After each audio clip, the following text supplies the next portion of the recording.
Welcome to Solo Tuesday with Kevin Clark. I am Kevin Clark. Woo! Hey. 3, 2, 1. We are recording, so we're going to use that. All right, Mallory Rubin. Woo! Yeah. Thanks for having me, Kev. Ringer editor-in-chief. That's right. Ravens fan. The draft is happening. John Harbaugh, your John Harbaugh, came out and said he's worried about security, about hacking. A lot of people have said that. And I think that it's a real concern that these NFL GMs some of them don't understand computers at all, now have to draft via computers. On a scale of 1 to 10, how much is Belichick going to hack everybody? On a scale of 1 to 10, how much of a many people are saying thing were you just doing? Did I say many people are saying it? I meant people inside the NFL are saying like, wow, I don't get it.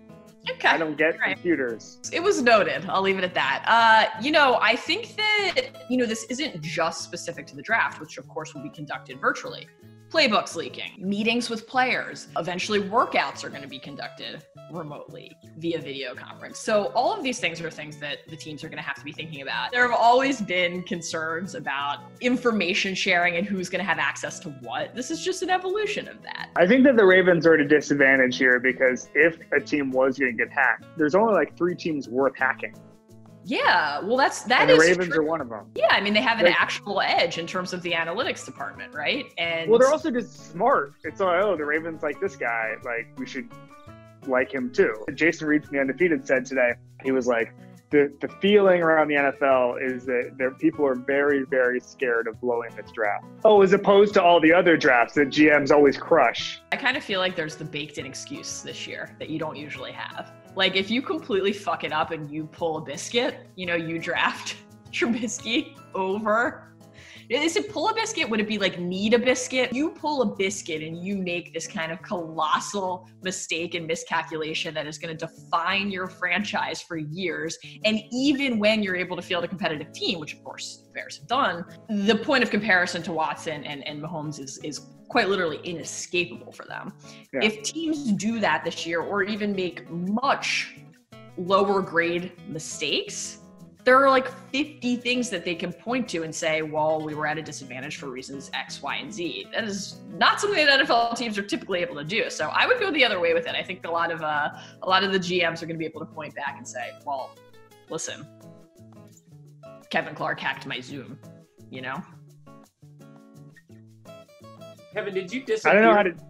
Yeah, I got a low battery alert because someone hacked into me. There's been this idea floating around. I think I started it, but now I'm just saying it's an idea floating around that veteran teams are going to benefit from this lack of an off season because you're really not going to be able to get up to speed. If you're Tom Brady in Tampa, you can't get the chemistry that is so valuable in OTAs and even if there might be an abbreviated training camp.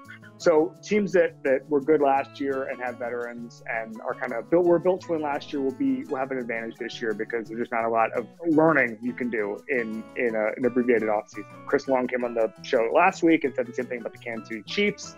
Are the Ravens going to the Super Bowl next year, Mallory Rubin? Halo's here to chime in. He just made an appearance. Hi, buddy. Say hi. Say hi to everyone. Look. Can you get in the frame? What do you think? This is great stuff.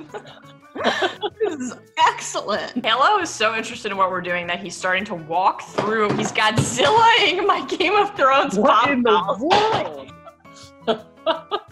Is this normal behavior? Oh my God! To answer your question from approximately 7.5 minutes ago, fascinating thing to assess heading into the draft is that they actually don't have that many needs. They need to get a wide receiver and they need to get an inside linebacker. They have 9 overall picks. That gives them some maneuverability, package some of those picks, trade up, maybe try to really, really, really address one of the 2 main areas of need. I think they are well positioned given the strength of the roster, given that Lamar is still on a rookie quarterback contract coming off an MVP season, to try to focus on addressing the few areas of need on the roster and putting out a Super Bowl contender. And I expect to win a Super Bowl this year. That is my expectation. You're a Virgo. It's true. Today, you might attend a party or group activity that puts you in touch with some interesting people from faraway places. You could find their conversation intellectually stimulating. That's false in this case. You're apt to learn a lot from them. Books could be involved in some way, as is evidenced by your background. I think I've read 21 books since it started. Wow. Quite a flex from you. We're going to put Kazuo Ishiguro in. Hell yeah. Hell yeah, Kev. Let's do it. Ishiguro wrote Remains of the Day, Never Let Me Go, Very Giant. Kazuo Ishiguro, welcome to Club Kevin. Woo! Congrats. What an honor. What else? Everybody read Remains of the Day. Mallory, which was your favorite Kevin Clark flex during this one? Yeah. Was it I read 21 books or there's an idea floating around? I definitely started. You'd think it would be the 21 books because that was such an obvious lie. It's not an obvious lie.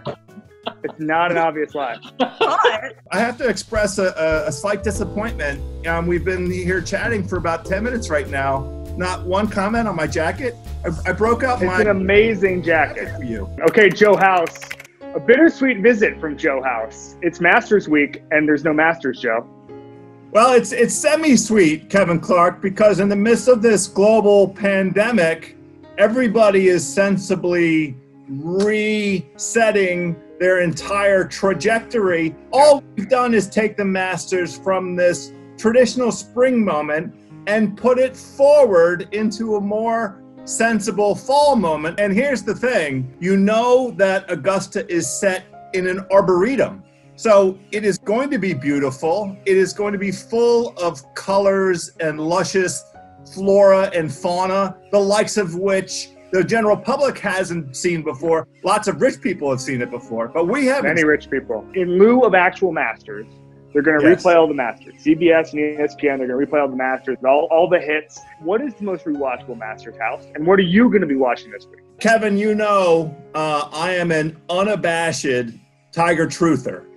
Yeah. So to me, the bookend of the 1997 triumphant arrival alongside with the 2019 tournament, those to me would be the first two that I watched. I have to express a slight disappointment.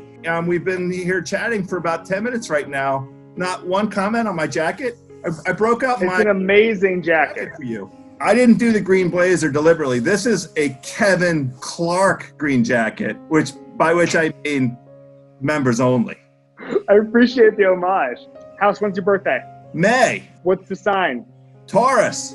Today, your mind should be especially quick and penetrating. You could decide to tackle some in-depth research that you've been considering for some time on a subject that fascinates you. Oh. You might want to discuss the subject with someone close to you who shares this interest. Unbelievable. Club Kevin, House, who's crushed it this week? Tracy Morgan. Tracy Morgan has. Oh, yes. He went on Hoda this morning. Yeah. And told her he's been quarantined for 3 weeks and he's impregnated his wife 3 times. What a success rate. Okay, Tracy Morgan, you're in Club Kevin.